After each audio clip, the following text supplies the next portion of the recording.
Hi everyone, welcome to Miss Adams Predicts and Inspector Calls. In this video, I'm going to be making some predictions for the AQA exam on an Inspector Calls. I'm going to take you through the last 7 years of papers and what's on the specimen, see if we can spot any trends, see if we can spot any big themes or characters that haven't come up so far. Always very important to make sure that you're revising widely and broadly because we don't have crystal balls, but this will at least give you a bit of a steer on what has come up very recently just to help you focus your revision. So let's get predicting. Okay, so last year's exam paper was gorgeous because we had women and we had older versus younger generations, so two really doable papers.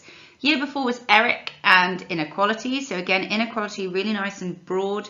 We've had Gerald and responsibility in society. Now, interestingly, the only character that we've not had named so far is Eva / Daisy. So I think that would be a good kind of character to definitely have a look at. And not being funny, by revising Eva / Daisy, you're revising pretty much everything anyway.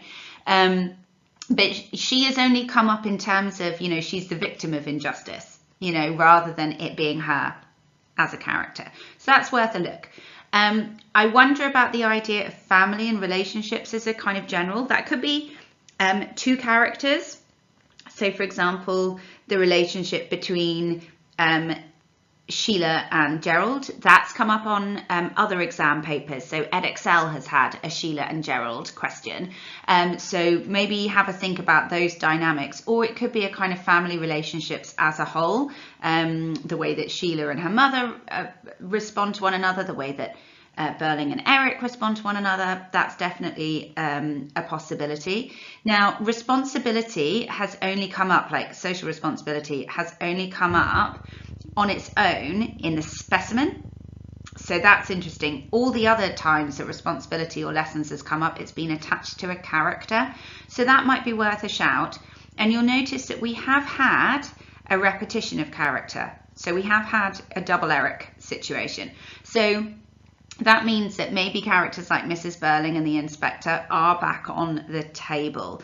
And, again, like I said, everything is so interwoven. So, I would also be quite tempted, I haven't put this in the turquoise box, but I might be tempted to look at morality as well. And moral conscience, that would be quite a cool one to look at. The good news is that by revising character, you're revising theme. By revising theme, you're revising character. So just make sure that you're covering all bases and you're doing, broad and wide revision, and then you'll be fine. That's it from me. Thank you so much for watching. I hope that your revision is going well, and good luck for the 2024 exams.